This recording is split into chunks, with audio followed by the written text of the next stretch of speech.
Hey, everybody, welcome. It is the games of the month for August, and just like that, the summer has just about gone by. I'm Joel, that's Jeremy, and boy, where did the summer go, Jeremy?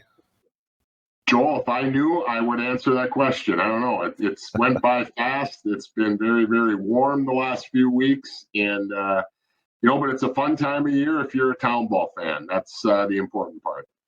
And that's what we're going to talk about in our games of the month, because both of our stations, KDUZ and KGLB, will have a bunch of town ball playoffs. You'll hear Region 12 on KDUZ, Region 7 on KGLB. We'll start off on your side, Jeremy, on KGLB. As far as Region 7, that looks to be a fun next couple weeks for you guys.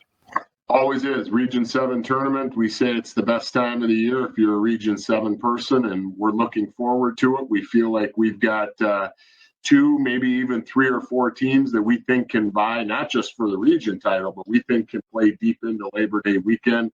Obviously, there's the Watertown Red Devils coming off that runner-up finish last year in Class C.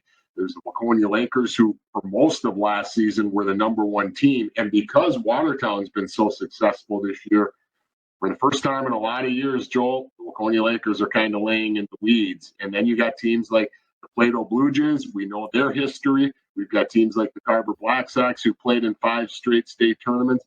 And we've got a few upstarts that are thinking that maybe this is the year with no Young America there, that they might be able to sneak into the fray. So it's going to be a really, really fun 2 weekends. We get started August 4th through the 7th.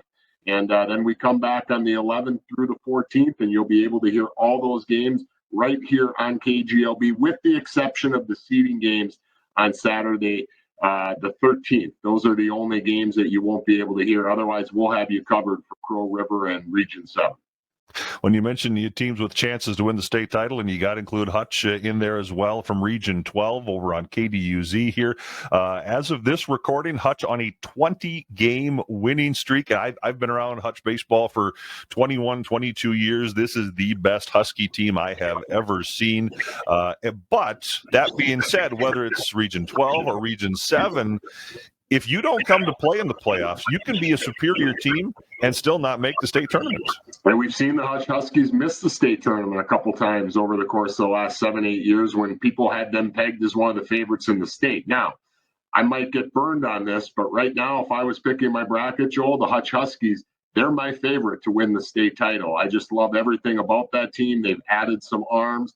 They look really, really good. The other thing is they've always been able to rake, Joel, but I think they rake even better than what they have in the past. They've just got a lot of team speed. They've got a lot of team power. There's nothing not to like about the Hutch Huskies. And if I was picking today, that can change 2 weeks from now, but if I was picking today, the Hutch Huskies would be my favorite to win the Class C state title. So whether it's Region 12 or Region 7, we got your amateur baseball covered right here on KDUZ and KGLB. We'll talk next month for our games of the month. We'll talk high school sports. Can't wait, Joel.